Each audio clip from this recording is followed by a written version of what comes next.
नमस्कार साथियों, क्या हाल चाल है। तो भाई, लोगों की दोस्तों की क्वेरी थी कि सर एक लंबी वीडियो लेके आइए। अब एक नहीं भाई, सब कंटिन्यू वीडियो मिलेंगे। ठीक है, तो चलो आज बात करते हैं कि types of transformer in electrical system, है ना। Types of transformer in electrical system, यानी कि इलेक्ट्रिकल सिस्टम में ट्रांसफार्मर कितने टाइप के होते हैं और कौन कौन से होते हैं, सबके बारे में बात करेंगे। देखो, मैं आपको पहले बता दूं कि ये एक क्या है, इंट्रोडक्शन वीडियो रहेगी। ठीक है, इंट्रोडक्शन। ठीक है, इसमें केवल हम ये जानेंगे कि ट्रांसफार्मर कौन कौन से होते हैं। बाकी डिटेल जो वर्किंग है और इनके प्रिंसिपल्स हैं और क्या काम होता है क्या नहीं होता है, वो सारा जो है वो नेक्स्ट लेक्चर में देखेंगे। अभी हम ये जानेंगे। भाई देखो, मैंने देखा कि यूट्यूब पर चीज़ें तो बहुत सारी पड़ी हैं, पर कुछ रेलिवेंट चीज़ें होनी चाहिए ना। अब मैं ये सर्च करता हूँ कि ट्रांसफॉर्म कितने टाइप के हैं, तो भाई कोई कुछ बता रहा है, कोई कुछ बता रहा है। मैं आपको एक दिलासा देना चाह रहा हूँ कि आप ये वीडियो देखिए, आप कोई वीडियो देखने की जरूरत नहीं पड़ेगी। एकदम आउटस्टैंडिंग कंटेंट कंटेंट है। ठीक है, तो बात करते हैं कि ट्रांसफॉर्मर कंस्ट्रक्शन के अनुसार, बेस्ड ऑन कंस्ट्रक्शन। कंस्ट्रक्शन अनुसार क्या है, तीन टाइप का होता है। एक तुम्हारा क्या है, कोर टाइप, दूसरा सेल टाइप और तीसरा क्या है, वेरी टाइप होता है। सबसे ज़्यादा यूज होने वाला ट्रांसफार्मर क्या है, वो तुम्हारा कोर टाइप है, जो जनरली हम अपने पावर सेक्टर में यूज करते हैं। फिर जो स्मॉल इंडस्ट्री, मतलब स्मॉल लेवल पे यूज होता है, वो तुम्हारा सेल टाइप होता है। ठीक है, अब सबसे पहले कोर टाइप की बात करूं तो इसको डिटेल में तो मैं बाद में एक्सप्लेन करूंगा, अभी केवल ओवरव्यू देता हूँ। देखो, सबसे पहले तो हम बात करते हैं कि कोर क्या होती है, लिम्ब क्या होती है, योक क्या होती है। देखो, मैं ट्रांसफार्मर की एक कोर बना रहा हूँ। ठीक है, ये तुम्हारी क्या है, एक कोर मान लो। ठीक है, वाइंडिंग मैंने, फिलहाल ऐसा होता नहीं है पर अंदर का स्ट्रक्चर ऐसे होता है। सिंगल फेज की बात कर रहा हूँ मैं। ठीक है, ये तुम्हारी प्राइमरी वाइंडिंग हो गई, ये तुम्हारी सेकेंडरी वाइंडिंग हो गई। देखो, ये ओवरऑल जो स्ट्रक्चर है ना, ये वाला, ये तुम्हारी क्या है, कोर कहलाती है, विदाउट वाइंडिंग के। ठीक है, अच्छा, और वाइंडिंग के साथ क्या कहलाता है, पूरा सर्किट। ठीक है, अच्छा, अब ये जो है ना, ये जो लेटी लेटी है, हॉरिजॉन्टल, इसे बोलते हैं हम योक। और जो वर्टिकल है ना, इसे बोलते हैं लिम्ब। ठीक है, समझ में आ गया। अच्छा, तो कोर टाइप में क्या है, जो बाइंडिंग है ना, वो कोर के ऊपर होती है, यानी कि बाइंडिंग सराउंड, जो बाइंडिंग जो है ना वो कोर को घेरती है, तो उसमें वही लिखा हुआ है कि bindings surround the core limb. ठीक है, okay. Common in power transformer, भाई पावर ट्रांसफार्मर में ये यूज होते हैं, चाहे डिस्ट्रीब्यूशन हो, कोर टाइप यूज होगा। ठीक है, अच्छा, सेल टाइप की बात करते हैं। सेल टाइप में क्या होता है कि इसमें कोर के बीचों बीच बाइंडिंग होती है, इस टाइप से। ठीक है ना, तो नीचे भी देखते हैं, ये तुम्हारा क्या है, कोर टाइप ट्रांसफार्मर दे रखा है। ठीक है, इसमें देखो, इसमें बाइंडिंग है, ऊपर है, कोर अंदर है। ठीक है, बाइंडिंग ऊपर है, कोर अंदर है, बाइंडिंग ऊपर है, कोर अंदर है। ये तुम्हारा क्या है, सिंगल फेज है, और ये क्या है, थ्री फेज है। ऐसे ही तुम सेल टाइप की बात करोगे तो देखो, ये तुम्हारी एक लिम्ब ये हो गई, एक लिम्ब ये हो गई, एक लिम्ब ये हो गई, और इसके बीच में क्या है, ये बाइंडिंग है। तो वही यहाँ पे लिखा हुआ है कि कोर सराउंड द बाइंडिंग। ठीक है, यूज कहाँ होता है, डिस्ट्रीब्यूशन ट्रांसफार्मर में। ठीक है, तो वेरी टाइप क्या है, देखो ये एक क्या है, इस टाइप का होता है, इसमें स्पोक्स होती हैं, मतलब इसे बोलते हैं टोराइडल। ठीक है, इसमें क्या है कि स्पोक होती हैं, स्पोक्स। एक आउटर वाइंडिंग एलवी होती है, इनर वाइंडिंग एलवी होती है, low voltage high voltage winding. और ये स्पोक जो होती है वो लेमिनेटेड कोर होती है, यानी कि पतली पतली पत्तियां क्या है, पतली पतली पत्तियों को बनाकर एक पूरी कोर तैयार की जाती है। ठीक है, तो इसे बोलते हैं वेरी टाइप। ठीक है, तीनों समझ में आ गए। अब नेक्स्ट की बात करते हैं। देखो, अब बात करते हैं कि रेटिंग के अनुसार ट्रांसफार्मर दो टाइप के होते हैं। एक पावर ट्रांसफार्मर और एक क्या होता है डिस्ट्रीब्यूशन ट्रांसफार्मर। डिफरेंस बता दूं मैं, डिफरेंस क्या है, देखो ये जो है फुल लोड पे काम करता है, ये लिखा हुआ है, और ये क्या है तुम्हारा लाइट लोड पर गुड इफिशिएंसी होती है, और इससे फुल लोड पर क्या होती है हाई इफिशिएंसी। एक तो ये डिफरेंस हो गया है, ठीक है। दूसरा क्या है, इसकी रेटिंग जो होती है MVA, ठीक है, जैसे 20 MVA, 50 MVA, 60 MVA, ऐसे करके जो भी रेटिंग के आते हो। और इसमें क्या है, इसमें KVA रेटिंग होती है। अब यहाँ से बहुत अच्छा क्वेश्चन निकलता है कि ट्रांसफार्मर की रेटिंग KVA में क्यों होती है। भाई इसको भी मैं बताऊंगा बहुत डिटेल में, ठीक है, पर पहले बात करते हैं इस पर। अब पावर ट्रांसफार्मर क्या है, ये पावर ट्रांसफार्मर जनरेशन स्टेशन पे यूज होता है। जनरेशन का मतलब क्या है, जहाँ पर क्या है बिजली बनती है, यहाँ पर क्या है 11 kV पर जनरेशन होती है, फिर इसको क्या है स्टेप डाउन, वो स्टेप अप करते हैं, वोल्टेज को बढ़ाते हैं। तो 132 kV, 220 kV, 400 kV, उधर ये यूज होता है पावर ट्रांसफार्मर। डिस्ट्रीब्यूशन क्या है, 11 kV को 433 में बदलता है, ठीक है। जनरली जो हमारे यहाँ बिजली आती है वो क्या है 11 kV इनकमिंग होती है, और ये तुम्हारी 433 क्या आउट गोइंग होती है। जबकि इसमें क्या है प्लस माइनस क्या है 5% क्या है वेरिएशन रहता है, ठीक है। ओके, तो और ध्यान रखना कि ये तुम्हारा हमेशा फुल लोड के लिए यूज होता है, ठीक है। और ये तुम्हारा क्या है वेरिएबल लोड के लिए यूज होता है, वेरिएबल लोड के लिए, ठीक है। अच्छा, अब बात करते हैं नेक्स्ट। देखो, बेस्ड ऑन कूलिंग, तीसरा टाइप है बेस्ड ऑन कूलिंग। तो सबसे पहले आती है एयर कूल। एयर कूल में क्या होता है, जनरली कोई भी ट्रांसफार्मर रख दो, बाहर से क्या है हवा आ रही है, उसमें लग रही है, वो क्या है ठंडा होता रहेगा, तो ये तुम्हारा एयर कूल हो गया। ऑयल कूल में क्या होता है, देखो ऑयल कूल क्या होता है कि ट्रांसफार्मर में ऑयल भरा होता है, ऑयल जो है वो बाहर रेडिएटर लगी होती है ट्यूब्स, उसमें जाके फ्लो होता है, ठीक है। और रेडिएटर देखो क्या होता है, देखो ये तुम्हारा क्या है रेडिएटर है, ये रेडिएटर है, ठीक है।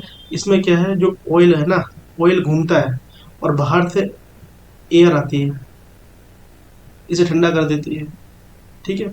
वरना दूसरी प्रॉपर्टी ऑयल की भी होती है, इंसुलेटिंग प्रॉपर्टी होती है और कूलिंग प्रॉपर्टी भी होती है ऑयल की, ठीक है। तो ये तुम्हारा दूसरा टाइप हो गया। अब बात करते हैं कि कौन सा यूज तेल यूज करते हैं, ये सब बात करेंगे। सेल्फ कूल में बात कर चुके हैं, नेचुरल कूलिंग आती है विदाउट एक्सटर्नल फैन और पंप के, ठीक है, जैसे एयर हो गई। अब आते हैं, तो इम्पोर्टेंट सबसे क्या है, ये आ गया बेस्ड ऑन वोल्टेज। ये कितने टाइप के होते हैं, बेस्ड ऑन वोल्टेज दो टाइप के होते हैं, एक स्टेप अप ट्रांसफार्मर होता है, एक स्टेप डाउन ट्रांसफार्मर होता है। स्टेप अप क्या करता है, स्टेप अप का मतलब ही है कि अप मतलब क्या होता है बढ़ाना, इंक्रीज करना। तो वोल्टेज को क्या है, जो लो वोल्टेज होगी ना, लो वोल्टेज, उसको क्या है इंक्रीज करेगा, ठीक है, और करंट को डिक्रीज करेगा। ये कैसे समझेंगे, देखो पी बराबर फार्मूला होता है V/I। तो पी तो चेंज होती नहीं है अपेरेंट पावर, तो V इनवर्सली प्रोपोर्शनल टू होता है I, ठीक है। यानी कि वोल्टेज इंक्रीज होगी तो करंट क्या है घटेगी। तो जो जितने भी बेस्ड ऑन वोल्टेज लेवल होते हैं ना, स्टेप अप स्टेप डाउन, वो इस फिनोमेना पे काम करते हैं, जहाँ वोल्टेज इंक्रीज हो रही तो करंट क्या है डिक्रीज होगी, ठीक है। अच्छा, अब यहाँ पे देखो प्राइमरी वोल्टेज V1 मान लेता हूँ मैं, सेकेंडरी वोल्टेज क्या है V2 मान लेता हूँ। तो इसमें क्या है V1 तो लेस देन होगा, पक्की बात है। तो यहाँ पे देखो V1 लेस देन और V2 क्या है ग्रेटर देन, वही लिखा हुआ है कि secondary voltage is greater than primary, ठीक है। और सेकेंडरी वोल्टेज अगर ग्रेटर देन है तो करंट मिनिमम होगी। तो देखो यहाँ पर है कम है, तो वो ये क्या है, जिधर बंद होता है क्लोज होता है,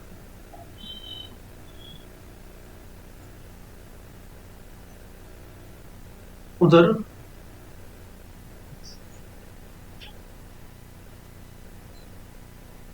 छोटा बोलते हैं, और जिधर से मुंह खुला होता है उसे बड़ा बोलते हैं, यानी यंगर और स्मॉलर, ठीक है। ओके, तो ये कुछ फार्मूले दे रखे हैं, बाकी देखो दो फार्मूले होते हैं, एक होते हैं ट्रांसफॉर्मेशन रेशियो, है ना। देखो ट्रांसफॉर्मेशन रेशियो,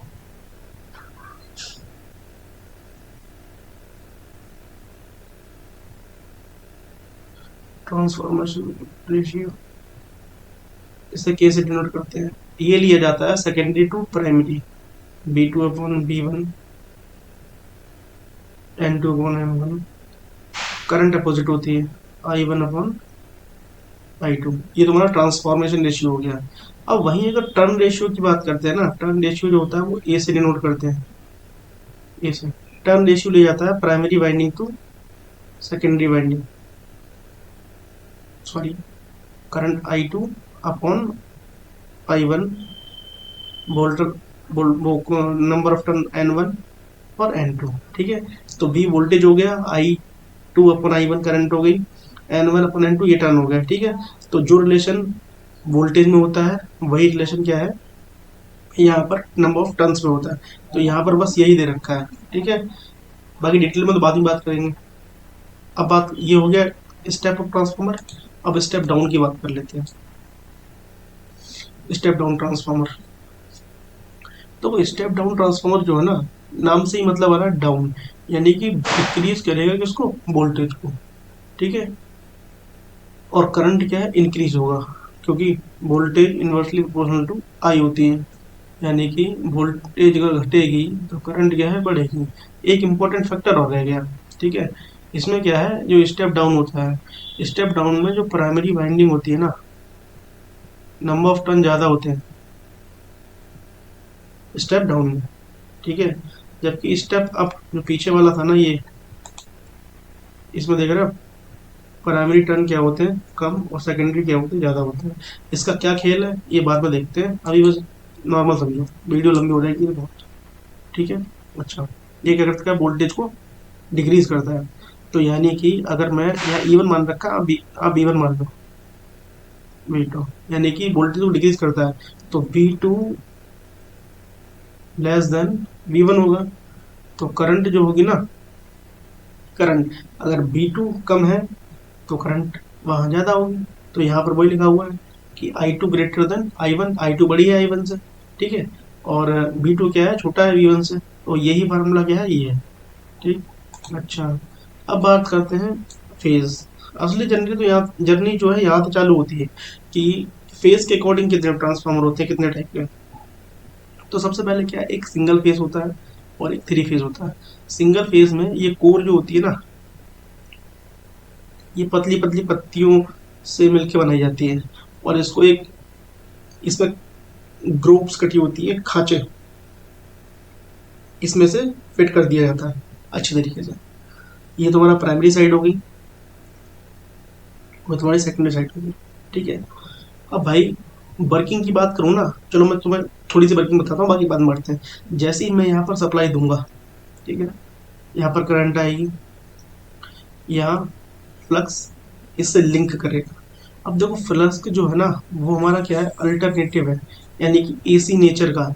ठीक है, तो टर्न तो हमारे क्या स्थिर है, और फैराडे ने क्या बोला था कि कोई भी अल्टरनेटिंग नेचर किसी एक स्थिर चीज से अगर लिंक करेगा तो वहां पर क्या है, एक ईएमएफ जनरेट होगा। ठीक है, तो वही है कि फ्लक्स जैसे इस वाइंडिंग से लिंक करता है, यहाँ पर एक ईएमएफ जनरेट होता है। ठीक है, तो ये जो आता है वो सेल्फ के कारण आता है, तो यहाँ पर क्या है, सेल्फ इंडक्शन आएगा। ठीक है, जबकि यही फ्लक्स इस कोर के थ्रू क्या है, लिंक करते हुए सेकेंडरी वाइंडिंग पे पहुंचता है, और जब इससे लिंक करता है तो ईएमएफ टू ऐसे बन जाता है। ठीक है, यहाँ पर ईएमएफ टू सेकेंडरी पे आ जाता है। जैसे हम कनेक्ट करते हैं लोड, वैसे ही हमारी क्या है, करंट बहने लगती है। ठीक है, तो ये थी इसकी वर्किंग, वरना और डिटेल में तो बात नहीं समझेंगे। ठीक है, कि कोर का काम क्या होता है। भाई कोर जो है ना, मेनली फ्लक्स को पाथ प्रोवाइड कराती है। मान लो अगर यहाँ से तोड़ दूं ऐसे करके, तो क्या फ्लक्स इधर जा पाएगा, नहीं जा पाएगा, बिल्कुल। तो ये तुम्हारी वर्किंग थी। अब बात करते हैं three phase transformer. Three phase में क्या होता है, देखो मैंने बोला था कि जो वर्टिकल है ना, इसको बोलते हैं लिम्ब, लिम्ब, और इसको बोलते हैं योक, जो हॉरिजॉन्टल है। तो इसमें क्या है, लिम्ब कितनी है, तीन है, और योक कितनी है, दो है। ठीक है, तो अब देखो, इसमें जो कोर टाइप की बात की थी ना हमने, कोर टाइप ट्रांसफार्मर, उसमें जो एलवी होती है ना, वो हमेशा को है कोर के पास होती है, ये देखो। फिर उसके ऊपर क्या है, एचवी होती है। फिर एलवी, नहीं सॉरी, नीचे वाली एलवी, ऊपर वाली एच, बस दो वाइंडिंग होती है, ठीक है। ये तो मैं उसका बताने लग गया था, सेल टाइप वाले का, ठीक है। अच्छा, तो बाकी तो बाद में देखेंगे, ठीक है। ये तुम्हारा थ्री बेस ट्रांसफार्मर हो गया, ठीक। अब बात करते हैं ऑटो ट्रांसफार्मर की, ऑटो की। ऑटो ऑटो क्या होता है, एक सिंगल वाइंडिंग होती है, सिंगल वाइंडिंग, जो बूस्टर की तरह काम करता है, यानी वोल्टेज को बढ़ाता है घटाता है, ठीक है। जिसमें सिंगल वाइंडिंग होती है और यही प्राइमरी और सेकेंडरी का काम करती है। ये एक सिंगल वाइंडिंग है, देखो ये वाली। और यहाँ पे मैंने एक टेपिंग दे रखी है, जिसे कॉमन पॉइंट बोलते हैं। और वहां से मैंने क्या है, एक सेकेंडरी निकाल दी है। और मैंने बोला था कि जब तक लोड नहीं निकालते हैं, करंट का कोई मतलब नहीं है। जैसे ही लोड कनेक्ट करते हैं, करंट फ्लो होना चालू होती है, ठीक है। तो यहाँ पे वही लिखा हुआ है कि primary and secondary share part, मतलब क्या है, एक ही बाइंडिंग जो है वो शेयरिंग करती है बात को, जैसे टेपिंग के अकॉर्डिंग, ठीक है। The binding more compact and economical. Compact और इकोनॉमिकल का मतलब ये है कि ये हमें सस्ता पड़ता है, चीपेस्ट, है ना। अब बात करते हैं two winding transformer. Two winding transformer पढ़ के आ रहे हैं, जैसे क्या है, कोर टाइप, शेल टाइप, ठीक है। ये इसमें दो वाइंडिंग होती है, प्रॉपर टेपिंग यूज नहीं करते उसमें, टेपिंग तो केवल टेप चेंजर लगा के करते हैं, ठीक है। अच्छा, अब इसके बाद क्या आता है, बेस्ड ऑन मेजरमेंट, ठीक है। देखो मेजरमेंट को क्या है, इंस्ट्रूमेंट ट्रांसफार्मर भी बोलते हैं। इंस्ट्रूमेंट ट्रांसफार्मर ये दो टाइप के होते हैं, एक सीटी और एक क्या होता है, पीटी होता है, ठीक है। सीटी क्या है, करंट ट्रांसफार्मर। तो वो इसको तो डिटेल में समझेंगे बाद में बहुत बढ़िया तरीके, अभी केवल ओवरव्यू देते हैं कि है क्या। सीटी क्या करता है, step down the current, current को घटाता है। जैसे इनपुट पे आपने कुछ भी सप्लाई दी, आउटपुट पे आपने देखा होगा कहीं पे लिखा होगा कि 5 एम्पियर, ठीक है। तो ऐसे करके 220 को 5, 220 वोल्ट को 5 एम्पियर में इनकमिंग दे रहा, मतलब इनकमिंग 220 आ रही है, तो आउटपुट 5 एम्पियर निकल रही है, तो ऐसा कुछ, ठीक है। ये, अब भाई एक बात ध्यान रखो कि जो सीटी है ना, वो हमेशा सीरीज में कनेक्ट होता है, सीरीज में, ठीक है। तो तीन फैक्ट हो गए, सीटी क्या है, सीरीज में कनेक्ट होता है, करंट को क्या है, घटाता है, ठीक है। और भाई करंट को घटाता कौन था, करंट को घटाता था स्टेप अप, समझ रहे हो। स्टेप अप क्या करता था, V1 कम थी, V2 ज्यादा थी, और V2 जब ज्यादा थी तो I1, I1 ज्यादा थी, और I2 क्या है, कम थी। तो ये क्या है, स्टेप अप की तरह काम करता है। तो तीन टाइप हो गए, एक ये तुम्हारा करंट ट्रांसफार्मर सीरीज में कनेक्ट होता है, दूसरा क्या है, करंट को कम करता है, और तीसरा क्या है, स्टेप अप ट्रांसफार्मर होता है। क्योंकि देखो हम इसको ऐसे समझते हैं, जैसे हमारा जो नॉर्मल सिस्टम होता है ना, डिस्ट्रीब्यूशन 11/415 433, उसमें क्या है कि 990 का तुम अगर 990 kVA का ट्रांसफार्मर लोगे, ठीक है। तो अगर तुम उसकी वो निकालोगे करंट, ये एस, ये केवीए में लेंगे तो 1000 से मल्टीप्लाई कर देंगे, और √3 × V, तो तुम आई निकालोगे ना, तो तुम्हारा वही आउटपुट पर जो निकलेगी 1333 के आसपास निकलेगी, ठीक है। तो ये तुम्हारा स्टेप डाउन था। पर स्टेप अप में क्या है, करंट कम होगी आउटपुट पे, तो सीटी स्टेप अप की तरह काम करता है, ठीक है। पोटेंशियल की बात करूँ, पोटेंशियल ट्रांसफार्मर, पोटेंशियल ट्रांसफार्मर क्या है, सबसे पहले तो क्या है, पैरेलल में कनेक्ट होता है। दूसरा क्या है, output volt, step down voltage, voltage को स्टेप डाउन, तुमने देखा होगा कि आउटपुट पे 110 वोल्ट लिखा होता है, ठीक है। तो इनकमिंग भी कुछ भी हो, पर आउटपुट पे वोल्टेज को घटा के ही क्या है, रहता है, ठीक है। अच्छा, अब बात करते हैं नेक्स्ट कि बेस्ड ऑन कनेक्शन, कि कनेक्शन के अनुसार कितने टाइप के होते हैं। तो कनेक्शन के अनुसार देखो, एक होता है star delta, star star, delta star, delta delta, और एक वीवी और TD connection, star delta connection. ठीक है, तुमने देखा स्टार डेल्टा, डेल्टा स्टार कहाँ पे यूज होता है भाई? स्टार डेल्टा सबसे पहले तो ये स्टेप डाउन सब स्टेशन पे यूज होता है। ठीक है, जैसे मान लो कि जनरेशन है 11 kV पे ये हो रही है। ठीक है, सबसे पहले मैंने वोल्टेज को बढ़ाया, यानी यहाँ पर स्टेप अप यूज हुआ। ठीक है, ठीक है, तो यहाँ पर तुम्हारा स्टार कनेक्शन होता है। ठीक है, अच्छा, अब यहाँ पर डेल्टा टू स्टार यूज होगा। फिर आगे इसको स्टेप डाउन करोगे ना, तो यहाँ पर स्टार डेल्टा कनेक्शन यूज होगा सब स्टेशन में। तो वही यहाँ पे लिखा है कि सब स्टेशन में। ठीक है, स्टार स्टार कनेक्शन क्या होता है? ये क्या है? Use for long distance transmission, plus में रेयर यूज होता है थर्ड हार्मोनिक की वजह से। ठीक है, बाद में देखेंगे इसको, अभी तो नॉर्मल पढ़ रहे हैं। डेल्टा टू स्टार भाई ये यूज होता है, डेल्टा टू स्टार हमारे डिस्ट्रीब्यूशन जो 11 kV बटे 415 होता है ना, ये स्टार, वो डेल्टा टू स्टार ये यूज होता है हमारे सिस्टम में। डेल्टा डेल्टा इंडस्ट्रियल लोड ये सब देख लेना। वीवी कनेक्शन ये इंपॉर्टेंट है। वीवी कनेक्शन में क्या होता है कि 3 ट्रांसफार्मर लिए जाते हैं। ठीक है, जिसमें से एक ओपन हो जाता है। तो बाद में देखेंगे कि इसका क्या है कि 57.7 कैसे आती है। ठीक है, टीटी कनेक्शन क्या होता है ये इंपॉर्टेंट है, इसे स्पॉट कनेक्शन बोलते हैं। ये कन्वर्ट करता है 3 फेज को 2 फेज के अंदर। ठीक है, एंड वाइस वर्सा। तो भाई ये थी आपकी वीडियो। देखो भाई, पहली वीडियो बना रहा हूँ, तो कुछ मिस्टेक हो गई हो तो मेरे को माफ करना। पर मैं आपको यकीन दिलाता हूँ, जो भी ये लेक्चर अटेंड करेगा ना भाई, नॉलेज की खतरनाक हो जाएगी, किसी से बढ़ जाना तो, समझ रहे हो? और भाई अगर वीडियो अच्छी लगी हो ना, तो लाइक और सब्सक्राइब जरूर करना चैनल को, और शेयर भी करना। ठीक है, और क्या सजेशन है मेरे लिए, क्या मैं इम्प्रूव कर सकता हूँ, वो सारा कुछ आप कमेंट करके बताना। आपकी कमेंट मैं जरूर देखूंगा। ठीक है, thank you and all the very best. मिलते हैं नेक्स्ट वीडियो के अंदर।